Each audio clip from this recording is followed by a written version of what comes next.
But thank you all so much for joining us. Massachusetts author Jennifer Safrey will discuss her new women's fiction fantasy novel, After Happily Ever, an epic novel of midlife rebellion, in conversation with best author Kerri Maher in this installment of Author Hour in Massachusetts. Learn what happens when fairy tale icons Neve, Snow White, Della, Cinderella, and Bree, Sleeping Beauty, are all about to turn 50. And this book has received a great deal of critical acclaim, including starred reviews in Booklist and Kirkus Reviews. So Jennifer lives in Boston, or in the Boston area, with her novelist husband Teddy and their two cats. She's a longtime freelance editor, as well as an adjunct professor at Emerson College, where she teaches a graduate course on romance novels.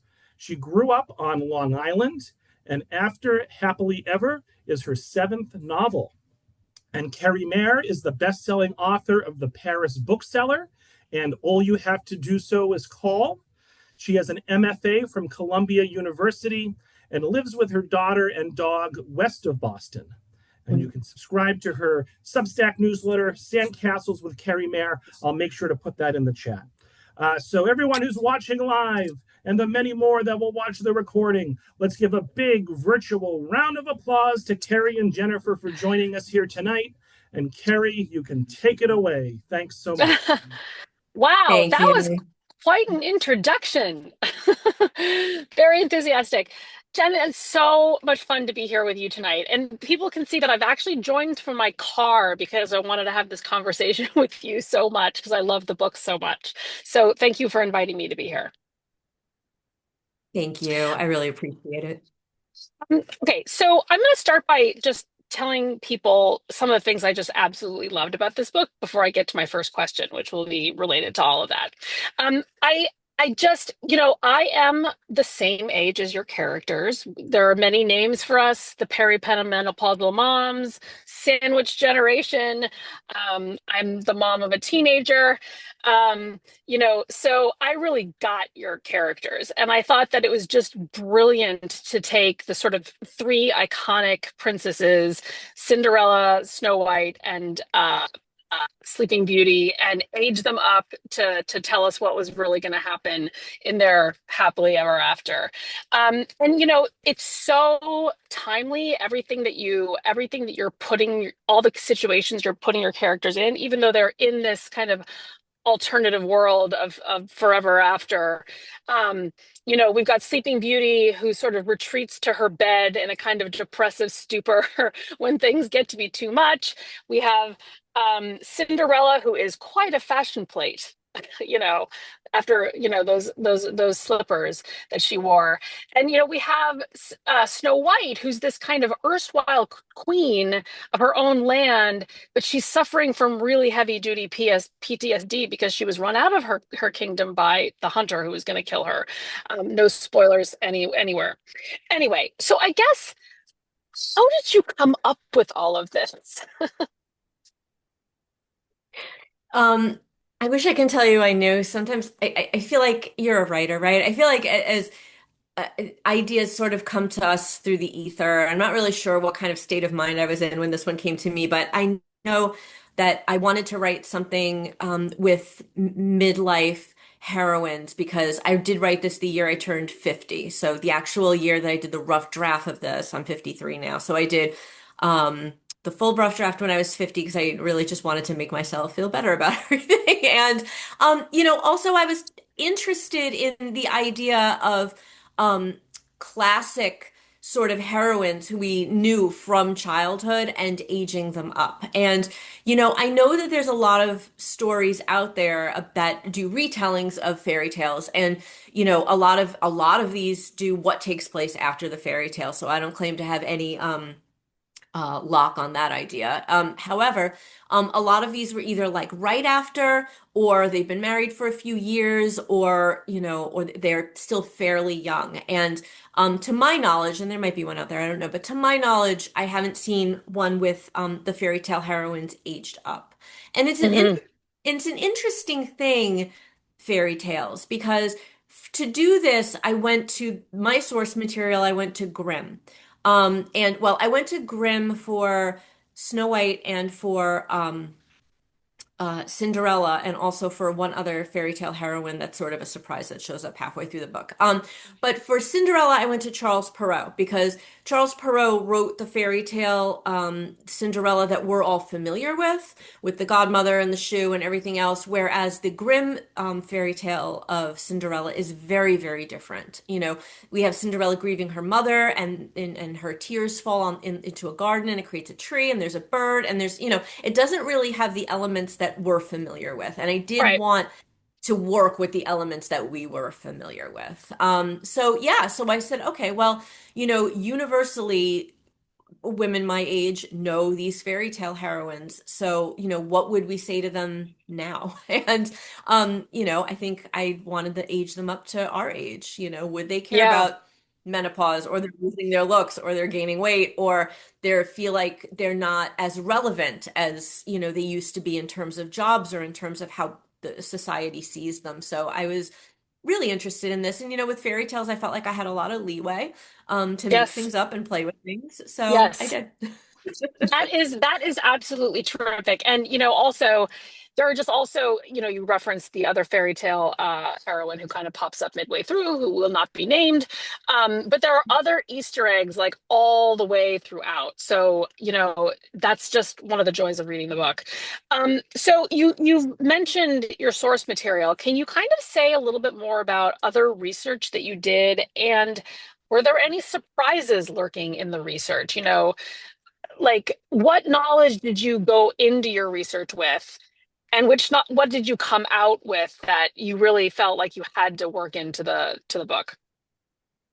Well, the one good thing about working with fairy tales is I think a lot of it was so universal that I didn't feel like I had to do a ton of research because I wasn't Yeah. trying to I was really sort of trying to modernize the fairy tale, even though it doesn't take place in modern day.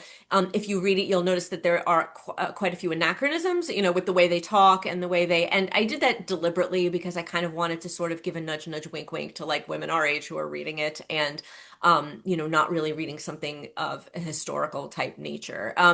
But there were a few things I thought about that were very interesting. I took a class at the Carter Huff School with two women who specialize in fairy tales. They're Mm. fantastic. And I did some research there. I read a little bit of, or reread a little bit of Women Who Run with the Wolves. And wolves, you know, are pretty prominent in this story. So, there you go. And um, I'm trying to think of what else I looked at. One thing I did notice when I was Mm. researching and really rereading a lot of these Grimm fairy tales over again was that the fairy tales, a lot of fairy tales are very women centric, which is nice. It isn't like I had to sort of rewrite a fairy tale where men were prominent and I had to sort of bring women to the forefront. I mean, in Snow White and Cinderella and Sleeping Beauty, I mean, the women are the story, and frankly, even when you read Hansel and Gretel, which isn't part of my story, but it is interesting that Gretel is really the proactive one. Hansel is kind of imprisoned, and it's Gretel's know-how and courage that saves her and her brother and gets them out of there. So, it is really interesting how so many years ago they were putting girls in these at the forefront of these stories. That said, Hmm. I feel like the women that were or girls that were at the forefront of these fairy tales were either young virgin girls, Yep. young, or wizened old crones, which I intend to be at some point. But there didn't seem to be like a middle ground for midlife women. Right. At least in the popular fairy tales, I wasn't really finding roles for women in midlife that weren't like either evil stepmother kind of roles or like just washerwoman number four. You know what I mean? Like they were really kind of Mhm. not present and not really uh given agency in their own stories. And I Right. thought, well, here we are waving goodbye to Cinderella and Sleeping Beauty and Snow White, waving goodbye to them when they're essentially like in the books at least like 15, 16, 17 years old, and assuming they're just going to have a happily ever after. And so I thought to myself, well, it kind of validated my idea to age these princesses to write about that age where we don't read a lot of fairy tales. And I am not a fairy tale scholar, so, and I didn't become one for this book, because I didn't want to get too mired down in everything. I had like a lot of creative ideas I wanted to sort of play with. So I'm sure, email me if there's some cool midlife fairy tale out there that I don't know about because I would love to read it. But it wasn't just familiar Mm. with me. So, that was one thing I kind of found. And the other thing that I really wanted to not do when I was researching this book is watch Disney because I did not want the Disney versions of these characters because first of all, those are trademarked. And I didn't really want to I wanted to make sure that I was using what was in the public domain, which is in Yeah, fairy tales. So even for the dwarves, which show up as Nev's uncles in this yeah, story, um, I gave them obviously different names and different, in their own unique personalities that really had nothing to do with the Walt Disney movie. Because in the Walt Disney movie, allegedly, what I did find out in my research, that Walt Disney was very proud of himself for coming up with like Sleepy, Doc, Dopey, whatever, because he gave the dwarves personalities, and they didn't have those in the fairy tale, right? They were very right. just like seven guys. So I did want to follow in the idea of making them full rounded characters, but I did Yeah, not want to go the route of sort of nudge, nudge, wink, winking to the Disney to characters Disney. that we knew. Right. I don't want to get in any trouble. So, Yeah. No, right. um, Yeah, of course. but that Yes, was a yes. special challenge for me because I had to really come up with like, well, I came up with five because in my story, these dwarves have aged well into their 70s and 80s, and there are only five left, really. So, I had to come up with, names and characteristics, things that they liked and the way that they related to Neve and the way that they each sort of treated her. Yeah, So yeah. yeah. Um, Yeah, I mean, I loved your treatment of the uncles, and I was really surprised. I mean, there was a part of me that's, of course, so familiar with the Disney version with the dwarves. I was like, really, uncles? But then I was like, yes, that's great. But it actually made me wonder if, like, in the original Grimm's, it was uncles. Was it? I don't know. No. I don't know if it was actually. I don't think Okay. it was. And I Okay. couldn't even really work out in the Grimm story if they were related or not, Okay. I felt like in the background of Neve, the way I wrote her was that she stumbled into this cottage of these five men living together and they became her family and she just called them Right. uncle, Right. Yep. So That's right. yeah. So how did you decide to really put the spotlight on these three, Cinderella, Snow White, and Sleeping Beauty? So these three princesses, and you know what? There are writers out there who are drawing from fairy tales that are beautiful multicultural fairy tales that Hmm. I love to read, and they're stunning. And a lot of them I'm being introduced to for the first time because I'm not aware of like African folk tales. I'm not, like this Right. is not what I grew up with. Right. But I kind of wanted my story to rehabilitate in a sort of way three princesses that I grew up with. And I don't really, when I say rehabilitate, I don't want to knock the original fairy tales. Obviously, they're beloved and I loved them, or else I wouldn't have, Right. worked with them. Um, but I felt that Grimm, in a way, the Grimm brothers, did both Snow White and Sleeping Beauty a little bit of a disservice because they were pretty passive. And it's not like it didn't make a good story. And I had my princesses, they were with the Prince Charmings that came at the end, like they were with them. But I felt like those original stories, there was more that we weren't really being, possibly that we weren't being told. I felt Right. like there was more to these girls than was shown. And, especially, Snow White in my book, Neve is her name in the book, and she is like the main character. There's Yeah. I have three Yep. POV characters, but she's kind of like the biggest one because I think her Yep. journey is the most, her emotional journey is the hardest one, and she kind of Yep. ends up having like the biggest effect on the kingdom. Um, Yes. but I feel like in the original Grimm story, her stepmother didn't just come with an apple and trick her and kill her. She came three times. Three Hmm. and she almost killed her twice before she finally killed her. And every time the dwarves would come home and find Neve like lying on the, unconscious and half dead, and they would revive her Oh, and they were basically like, girl, like, why are you realize this is your stepmother, right? Like, the first time we Yeah. understand, the second time, what's happening here? You know what I mean? And but in the Yes. story, she was young, and Right. Right. probably naive. But I wanted Nev to be a little smarter than that in a way. I wanted her Yes. uncles to have like educated her and taught her well and taught her to be wary of strangers. So, eventually, her stepmother did fool her and kill her, but not like three different times, Yeah. Right. Right. Right. That does feel a little bit like a little bit much.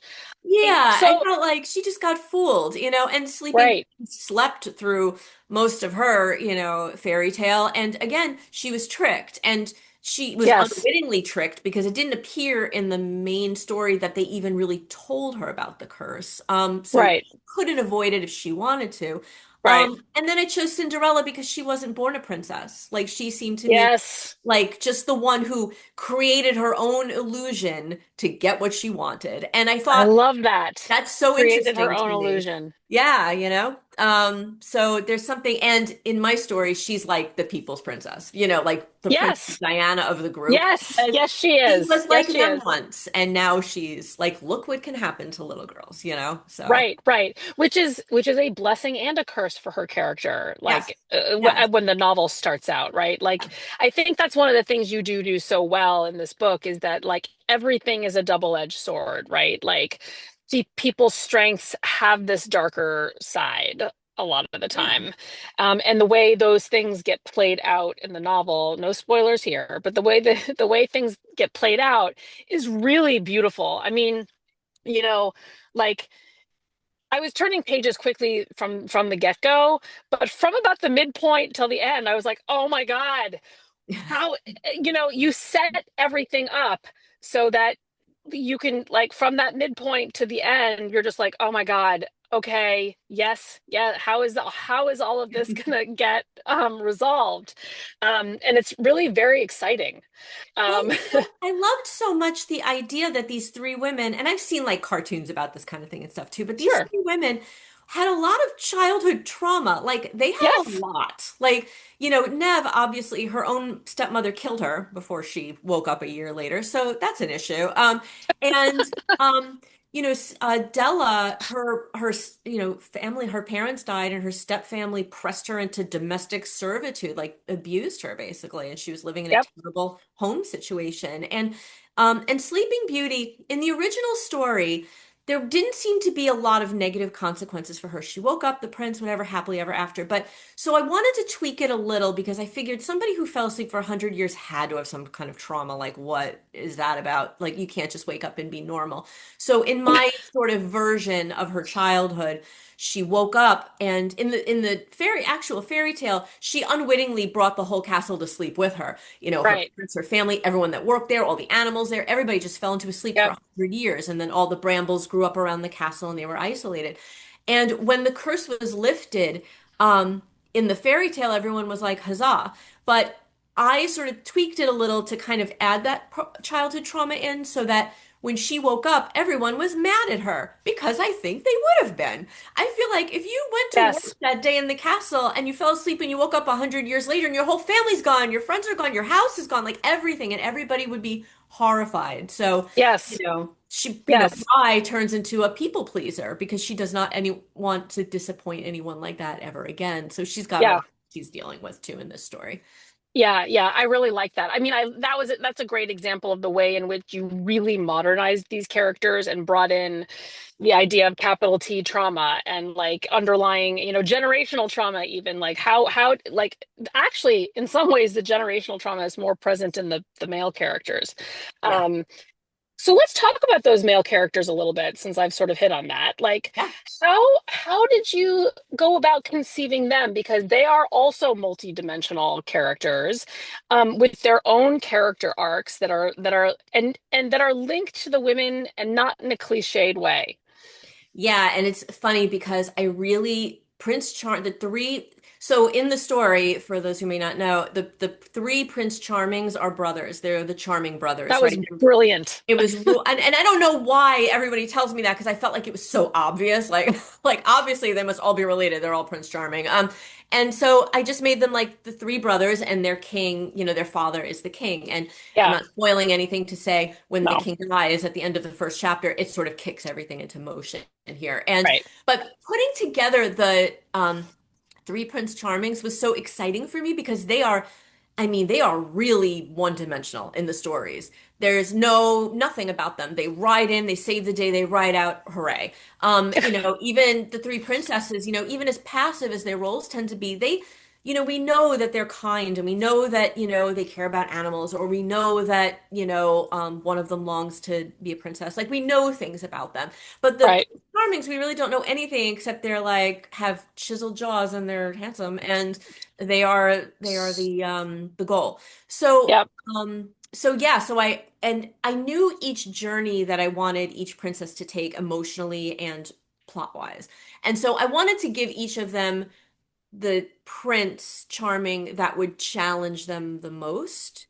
Ah, Because I makes felt sense. like Yes. that's what I Yes. needed. And this is not to say that they're at odds with their husbands the whole No, time they're no. around. And this is a very feminist story, but I was very careful. And I wanted to, there are very heroic men in this book. Yeah. And but they have their issues. Brockton, Nev's husband, becomes king as soon as his father dies. Right. And he is somebody who's been groomed for this for a long time, and he's also a man who's encouraged Nev's education because he Hmm. wanted to have a queen beside him who could be his counselor, who could be very Right. smart. Right. And Neve, however, never wanted to be queen, and especially because she knows what her queen stepmother did to her. She's afraid that being a queen makes one like vain and a little nuts, and she doesn't want another target on her back. So she kind of has to deal with the idea that now she has to become queen, and that maybe Brockton is a little bit threatened by her education. Yeah. He essentially allowed her to have, and he provided for her. Yeah. Della, on the other hand, is married to the second eldest, charming Colby. And Colby is a challenging human being. He has had a chip on his shoulder for being not the heir, but the spare, his entire life. Yep. And, has fractured relationships with his brothers. But he and Della have presented as the perfect outward couple for 30 plus years. Right. He's given her everything that she could possibly want. Um, and when his brother becomes king, he is now like supercharged with angst Yeah. because, it's bad enough to know that it's happening in the future, but when it's now happening, he kind of ramps up his childhood issues come to fruition. And Della Right. knows that she's never going to be queen either, and she knows she would have been quite a good one. Yes. Yes. But she has to find another way to leave a legacy, and in the meantime Right. her husband is becoming more out of control. So Right. I felt like he was the best match for her in this story to kind of meet her challenges. And Yeah. Bry is married to the youngest charming Lucan, who is very noble, and he is the Lord of the King's protection. He's the head of the army. He's very beloved. He has a wonderful relationship with his brother, the king. Nobody can deal with Colby, really. But he's very, once Bry starts to kind of come into her own and realize that there are these inequities in the kingdom, he doesn't want to be an advocate for that. And it's not that he doesn't love her or care about women. He does have two daughters after all. Yep. Yep. But he doesn't want to make waves, much like Right. her. And Right. so, she's really got to kind of push not only against the law, but against her own husband as well. And so, Yep. this was a way to, the only real way that I could have these husband and wife pairings was to really build out these men as best as I Yep. could. So, Yeah. And yeah, and that all makes a lot of sense now that you describe it that way. And that's exactly the way it plays out. Knowing as we do that you are invested in the world of romance, you teach romance, you have written romance, is a non-traditional romance in some ways. Do you want to like, and actually talking about the men sort of prompted me to think about this because in a classic romance novel, right, you get the male lead and the female lead, and it sort of goes back and forth. But in this book, we have the three female leads braided together. Yeah, and Um, I wouldn't even, to be honest, I wouldn't even classify this as a romance, although okay. each one of them has to deal with their relationship because it's an Yes. important part of their lives. You know, they can't Right. really leave it behind. They're not single. But they really are, confronting their traumas and coming into their own and enacting Yes. change in the kingdom that the men they are married to may or may not be comfortable with. And so, yes, there is a resolution. I mean, there's an overall resolution for the story, and there's, of course, an emotional resolution for each of these three women who have Right. changed in many ways by the end of the story. But each of their relationships has to come to a conclusion. Yes. And Yes. so, there's some fractiousness and there's some, stuff that's maybe not very nice. And there's forgiveness and there's understanding from some of them. So, Yeah. things change at the end for Yep. everyone. But, Yep. some things are, a lot of all three women are strengthened, I Yeah. think by the end. So, Yeah. Yeah. I'm and by the way that their relationships resolve, I think is a big part of the way that they strengthen at the end. Yes, and there's also there's I don't know if you were like purposely doing this or just like in the nature of things like there's a little bit of the found family trope. I mean people love romance readers, right? Like we loved our tropes. Were you conscious of wanting to kind of play with the sort of post happily ever after, how some of those romance tropes kind of like might translate after happily ever after? Was that on your mind, or did you just sort of let that be kind of in the background for you? I don't think that was on my mind so much. However, when I work with romance books, I usually work with the heroine's journey, which is a little bit different from the hero's journey. And I don't want to Yeah. give that whole lecture right now because, and Nope. I'm not really Nope. qualified to give that lecture, honestly. But there's some million, if you're a writer or anyone's a writer. There's a couple of wonderful books out there about the heroine's journey. And if you're just familiar with the hero's journey, go find yourself familiar with that. And it really is not gender specific. You could have a male character going through the heroine's journey. It doesn't matter. But in the heroine's journey, a big part of that is gathering allies. And I feel Mm, like I really wanted to work with that in the story because when we're talking about women and we're talking about women in midlife, these are women that have community and they've been in community for a long time. But the community that they're in, I don't want to say isn't serving them, but I think they're not serving their community the way they need to be able to. And right. when each of them go out, they're more on separate journey. I mean, they're sisters-in-law, but it's not really like a sister's story. It's not really about the No. relationships between the three women. They are very supportive of one another. It really is just independent journeys of each of them. And I feel like they each go out and they work with allies and friends they already have, and they meet new ones along the way Yes. that kind of come into play in very important ways at the climactic moments of their story. And what I really wanted to show was that idea of you can be victorious at the end, but a lot of this depends on your place in society. And their place in society has always been to be admired. And I feel like I Right. wanted their place in society to be more interwoven with the society that they're Yeah. supposed to be serving. Yeah. And they needed to make friends in order to do that. So, I mean, the long answer to your question is so yeah, I didn't really go to the romance trope so much, although I do find in romance secondary characters are real important sometimes to keep Yes. Yes. um Yeah. because you never have two like a love interest in a vacuum, right? They live in the world. No. They have That's families right. and they have friends, and those Yep. families and friends drive plot and whatever. So that I Right. was thinking about a lot. Yeah. Yeah. Yeah. And trying Um, to, use my setting, my imaginary foreverness fairy tale land setting the best I could, where I can kind of yes. at least make it come alive with different characters and different, parts of society. Yeah.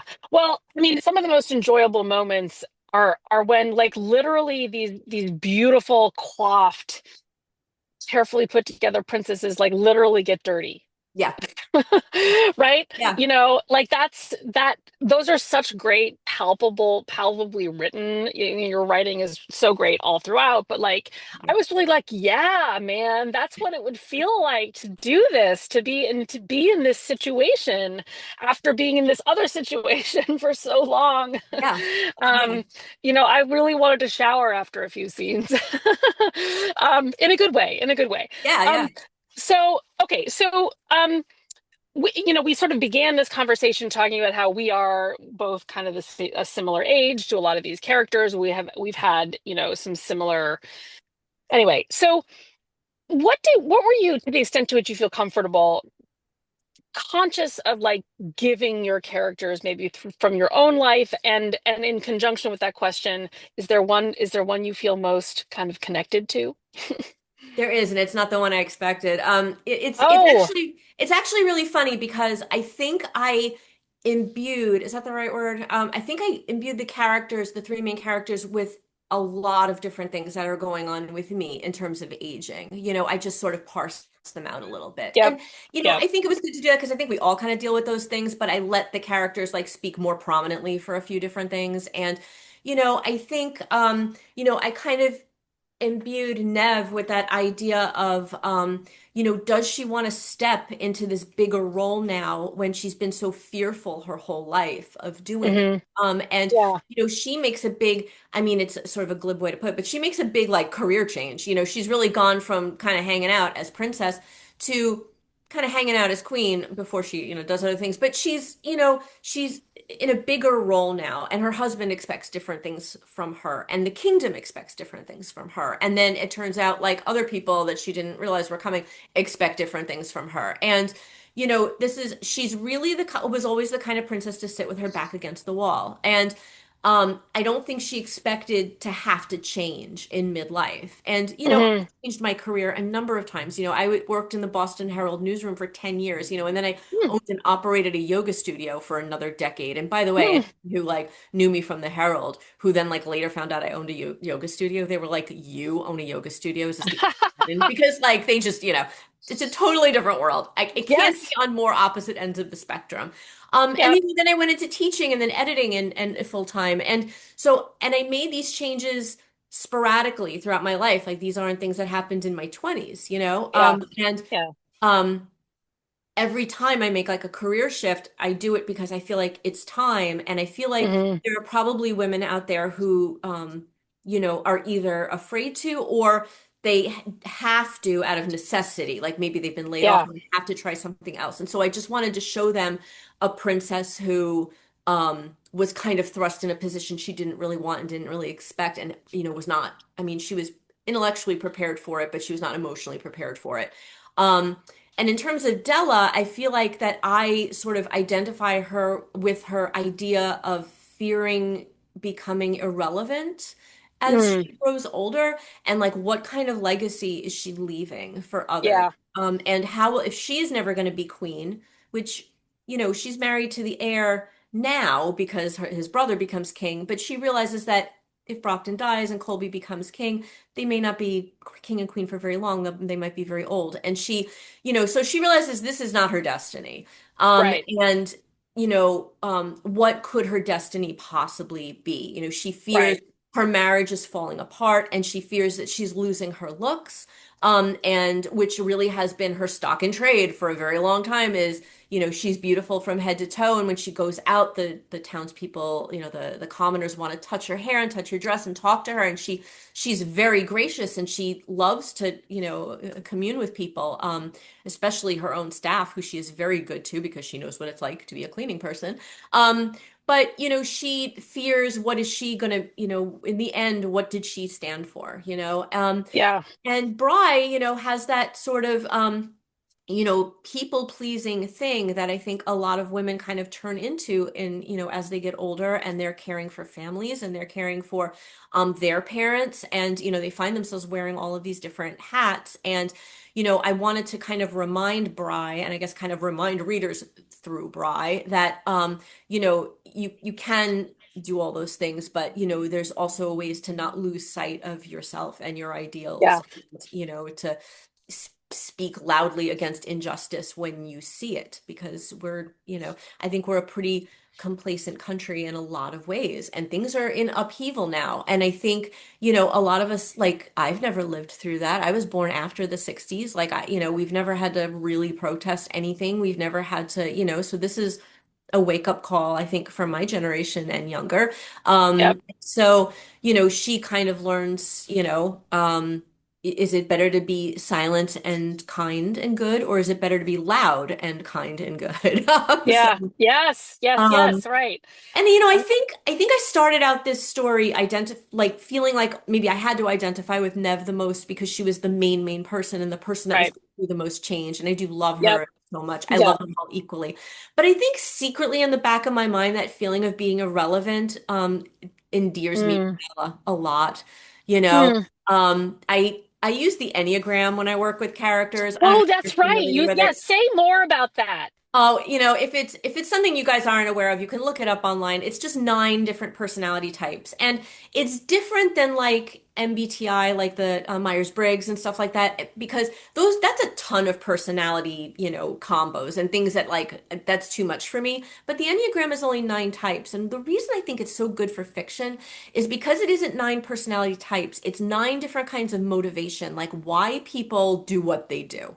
Um, Yes. and you kind of learn sort of as your type why I do what I do.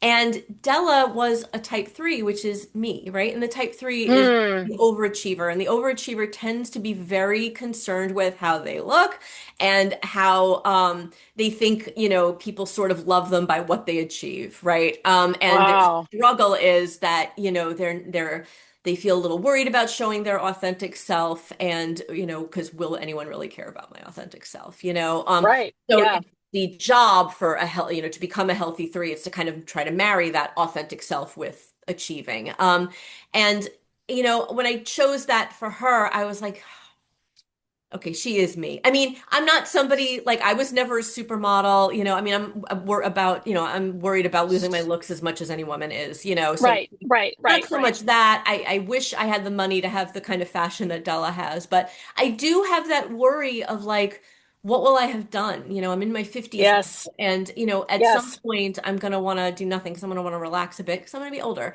And so, now I feel like I'm in hyperdrive. Like, what can I do?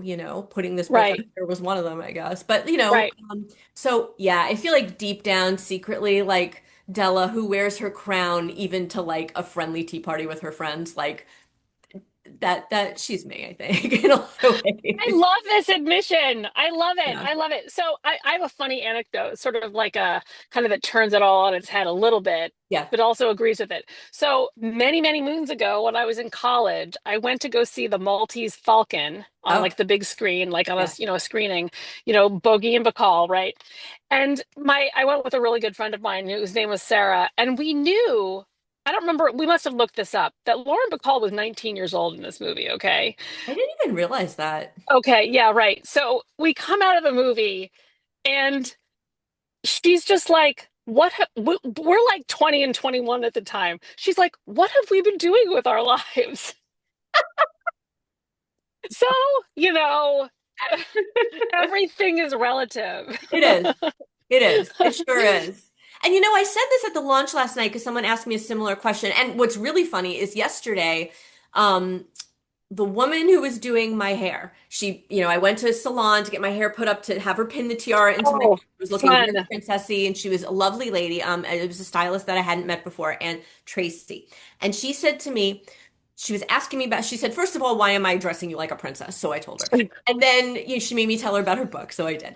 And then she said, what message are you telling women Yes. our age with this book? And I was like, wow, that's hardcore for a salon chair, but because I knew you would ask me, or someone at the lunch would ask me. Yeah. But the where was I going with this? Okay, I was going with the salon, and I was going with What do you want people to take away? and what I wanted people to take away. And I forgot it. It'll come back to me. It'll come back to me. It Okay. probably wasn't as wise Okay. as I thought it was. The good part, the interesting part of it was that the stylist asked me this question. Um, Yes. I actually in the dedication page, I dedicated this book to the women of Generation X because I feel like Mm, we need a fairy tale. And you know, here it is for I them. love that. Yeah. I love that. So, I mean, so can I ask you what you're reading now and also what you're working on now? Like, actually, on the reading question, like, what comes to mind? What have you loved lately? Okay. So I always get caught unawares with this question, but I know, me I'm too. just going to peek at my I'm Goodreads sorry. because there's a couple of things I did read lately that I really loved. What I'm working on right now while I look this up, is I'm working on a romance. I signed a 4 book romance deal with the same publisher that put out this book. So these books are Okay. going to be straight romance. Okay. They all take place around this fictional town in that's kind of like a Newporty, Rhode Island kind of situation. Okay.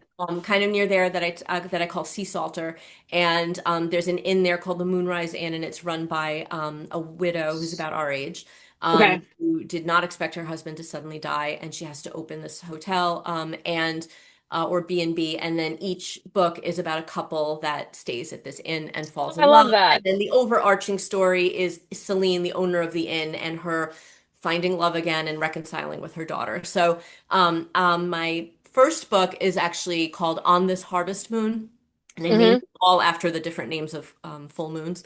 So, On This Harvest Moon is coming out on September 19th. So, I have that real quickly coming up. And right now, I'm just finishing up Christmas Under a Cold Moon, which will come out on Mm. November 28th. So, Oh my goodness, 3 books in 1 year? I don't even, don't, I hope nobody asks me to do this again because honestly, I don't know how I'm going to do it. Okay, here's what I read recently that I really loved. I'm just waiting for this to pop up.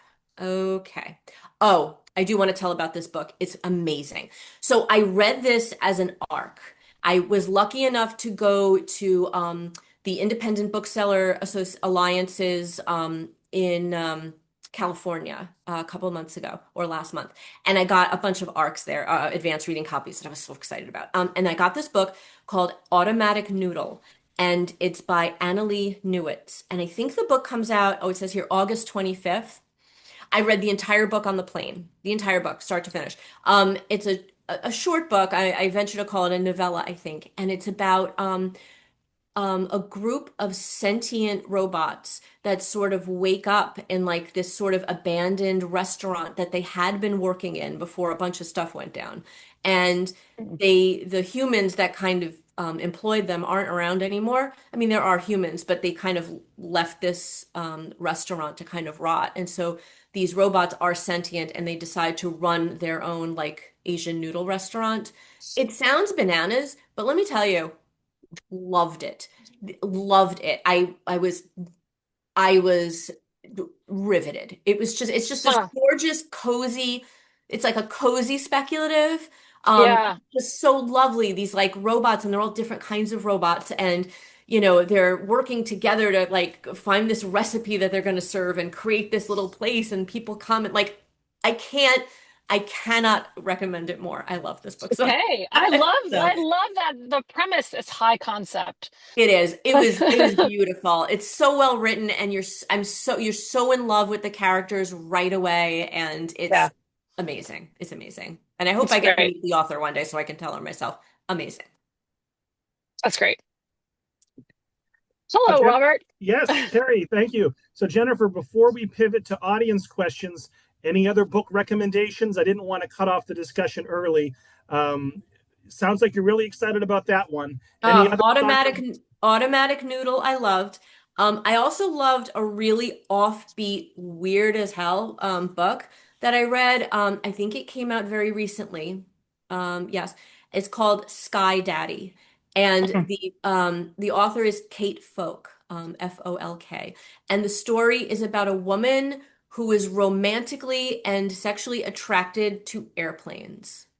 It is bananas. And it's not going to be for everybody. And I wasn't even sure it was going to be for me, but who knew? It was. So, if you're feeling adventurous, go for it. I mean, Automatic Noodle is definitely adventurous, but it's definitely like a cozy little feeling. Sky Daddy, you're just like, wait, what? But it's phenomenal. Um, I had such a good time with that book. Good. I love it. So, folks, if you have questions for Jennifer, now's the time to get them into the Q&A box. If you have any comments, you can write those into the chat box. So I have a few questions of my own. Okay. We'll start there. You touched on this a little bit, but can we get the Jennifer Safrey origin story? What I know that this is your seventh novel. I think you've written primarily, if not exclusively, romance before this. You were an editor at the Boston Herald for 10 years. What inspired you to start writing, and what keeps you motivated today? Okay, so let's see. Jennifer Safrey origin story. So I grew up, no, well, I mean, I grew up on Long Island. I was a kid that read books all the time. And I went to school originally for journalism. And I went to BU. I grew up on Long Island, so I was like a real New York girl, but I kind of fell in love with Boston, so I stayed here. Well, I went back to New York for like a summer, and then I was like, no, I need to go back to Boston. So I came back here, and I did work at a bunch of small newspapers before I started working at the Boston Herald, although I did start working at the Boston Herald very young. I think I was 22 or 23. And I worked there for a decade. I worked on the news copy desk, and then on some nights I was the copy desk chief, which just meant, second pair of eyes on everything. And there were a few nights where I was the late guy, which was the person who had to stay late in case anything blew up. I remember even thinking at the time, like, because I was nervous the first couple times they left me like literally by myself at the Herald. Like the sports desk was there because they have to get the West Coast scores, but I was by myself. And I remember thinking, they put the Boston Herald into the hands of like a clueless 25-year-old. So I hope they realize this is what happened. But it was great. I loved working there. I loved the people. The Herald was, I still talk about it. I talk about it like I worked there last week. So I was there from 94 to 2004. Then I wrote a couple of romances, and I started writing romance at the Herald because as much as I love that job, it's very stressful. It's really just bad news all day long, and it does turn you into a person who, if your friend is 10 minutes late for lunch, you think that they were in a fiery car accident. Like everything seems like it could be a tragedy, and it's tough on the psyche a little bit. It's not a job for everybody, and so I read a lot of romance, and one day I was messing around in a bookstore, and I saw a book that said how to write romance. I mean, that was just as simple as can be, and I was like, you know what? Bet I can do this. Just what all writers think, like we're full of hubris. So I wrote a book that got picked up by a very small press, and that didn't work out very well. But then I wrote 4 books for Harlequin. In that meantime, I left the Herald. And then I wrote a crazy book that wasn't for Harlequin at all. It was more of an urban fantasy. It was about a woman who was a boxer in DC, and she found out that she was a fairy, and she finds out that she's not any fairy, but she's the next in the line of tooth fairies. And it was a really challenging book because I didn't want to make it cutesy. I wanted to just make it cool and awesome. That book was called Tooth and Nail. I wrote that, and it was picked up and published. However, that publisher struggled a bit. And although every bookstore I went into had the book, I mean, it was great. It was lovely to see. I felt like it was being widely distributed, but they had a lot of money issues. And it kind of soured me on writing for a while because I felt like there was so much in the writer, authorial world that I can't control. So I said this. I'm retiring. So I retired from writing, and I said never again. And then I went off and I learned yoga, and I taught yoga, and I opened a yoga studio, and I did that for 10 years. And when I was about 7 years ago, I met Teddy, my now husband, who wrote, and he wrote all the time, and he loved writing. And I thought, I miss this. So I sold the studio and I went back to writing. So now I'm like a full-time editor. I, teach as well. I'm, writing. And 4 days ago, I married Teddy. So. Oh, congratulations. Thank you. Yeah, I got married on Saturday. Oh, that's a nice story. Jennifer, congratulations. Thank you. Thank you. So that all worked out pretty well, I guess. So that is my origin story, I guess. Yeah. And you had your own happy ending here. Yes, I told Teddy I got my own hero. I got my own romance. It worked out. Yes, you did. As an aside, Jennifer, so you grew up in New York, but you've lived in Boston or the Boston area for the last 30 or so years. So Yeah, are I lived you in still a Boston. Yankee? Yeah, Know I where I'm say going that with this? Are you still a Yankees fan I was or never a you're Yeah. Yankees fan. I was always a Mets fan. oh, see, I assumed. Okay, so are we I was still a a Mets Mets fan? fan, and it was pretty easy to be a Mets fan in Boston because ALNL, as long as we just, everybody just didn't talk about 86, we were okay. And I root for the Red Sox. Like, they're no threat to the Mets, during the year. So yeah, I love going to those games, and so I feel like I don't have the obsessiveness for the Mets that I had in high school. So I think it tempered down a little bit. But I'm also a Jets fan, and that's another origin story for another day. Good Lord. Uh, Okay, yes, that's a rough one. I'll ask one more question and then we'll get to a couple of audience questions. So, two-part question. Can you walk us through your typical writing day in the life?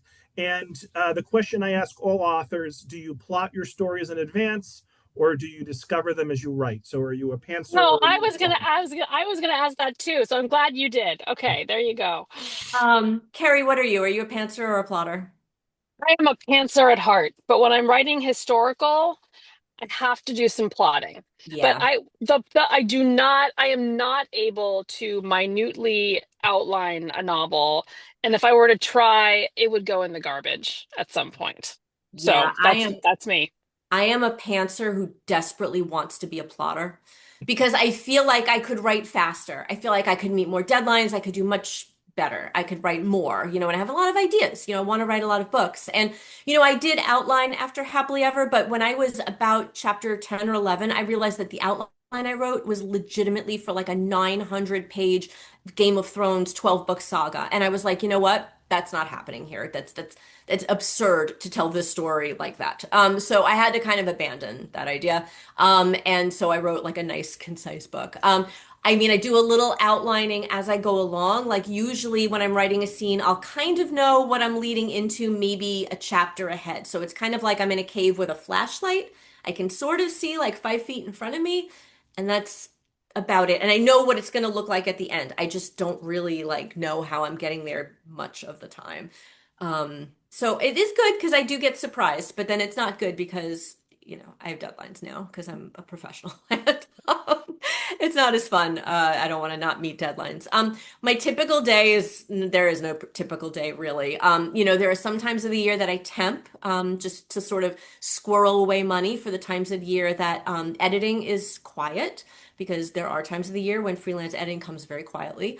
So sometimes, there'll be some weeks when I'm working 9 to 5 and then I come home and I am working in the evening on, freelance projects and my own stories. There are other times like now where I'm pretty much full-time writing. Do I start in the morning? No. Do I start mid-afternoon? Yeah, usually. I'm usually walking around till 3 o'clock being like, oh, I should write today. And then I do like settle in. And then I can usually take a break right around dinner. And then I kind of have to take stock, like, is there work I need to do for other people? And if there isn't, I'll just keep going. But I can really only push it maybe a max of like 4 hours a day because after that, what I'm writing is just crap stuff I'm all gonna have to rewrite anyway. So I try to like get good 4 focused hours in, and I am definitely a late day writer. I'm not these people that can get up at 5 in the morning. That's a no for me. So So, I've never believed writers who say that they write for more than 3 or 4 hours in a yeah, day. For me, yeah. 3 is the max. I'm like, no, you do not go back after lunch and spend another three to Get four out hours of on your novel. here. You really, that's a lie. No, Anyway, yeah, and I know. these answers are a good segue into our next question. This will probably be our final question. So this comes from Susan. And so, in between getting married, and hopefully you have a honeymoon coming up, it sounded like you're publishing 3 books this year. Susan wants to know how long does it typically take you to write a book? And what about this book in particular? That's a good question.